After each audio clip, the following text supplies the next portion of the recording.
কিছুক্ষণের মধ্যে আমরা আরও 3 জনকে আটক করি। তারা ঘটনার সরাসরি জড়িত ছিল এবং আটক করে আমরা এর পরবর্তী বাকি আসামিরা তাদের যে হেফাজতে ভিকটিম ছিল তাকে ছেড়ে দেয়।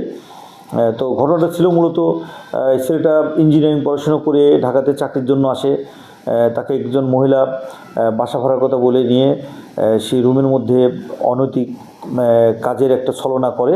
ঠিক সেই সময় সেই মহিলার মেয়ের জামাইসহ কয়েকজন এসে এটাকে হানি ট্যাপ বলে, গ্রাম থেকে লোকজন আসলেই তাদেরকে বোকা বানায়, তাদের কাছে টাকা নেওয়া হয়।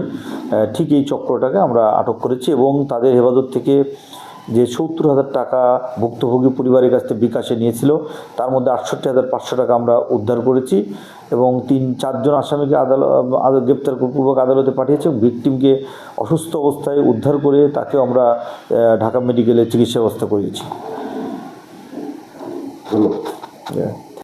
অভিযোগ দেওয়ার পরে কতক্ষণ নাগাদ আপনি আসামি করতে পারছেন? এটা গত ফ্রাইডে আর কি ছিল।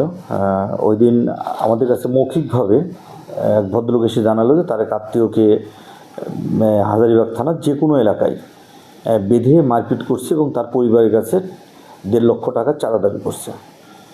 তো এই বিষয়টি যখন মৌখিকভাবে জানালো, আমরা যেহেতু একটা লোককে আটক করে রাখছে, একটা ভিডিও ফুটেজ পাইলাম যে ভিডিও ফুটেজে দেখা যাচ্ছে যে তাকে একটা বেল দিয়ে পিটানো হচ্ছে।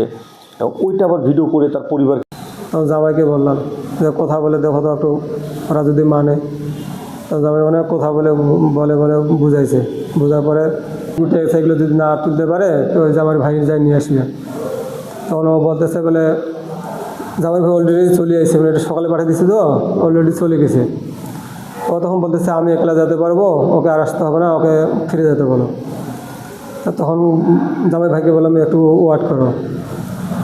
জামাই ভাই বসে আছে এই কি বাজারে, রায়বাজার না কি এক বাজার আছে না, রায়বাজার না কি বলে এটা, ওটা তো বলতেছি।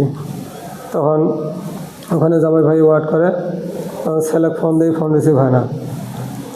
বেশ কয়েকবার ফোন রিসিভ হয় না। 15বার 20বার ফোন দেই, ফোন রিসিভ হয় না। তারপরে এবার কল দিয়া শুধু বলে আমি অমুক করতেছি এই বলেই কাটি দেয়, আর বেশি কথা বলতে দেয় না।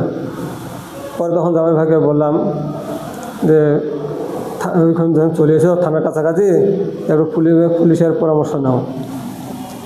ওই তখন জামাই ভাই আসিয়া পুলিশকে বলে যে এই ব্যাপার কী করা যায়। তো ওই ওসি সাহেব শুনছে, ঘটনা শুনে টাকা পয়সা বলতে টাকা যেটা দিছি পুরোটা হয় নাই, মোটামুটি 68,600 টাকার মতন পাওয়া হয়েছে। জি ভিডিও পাঠাই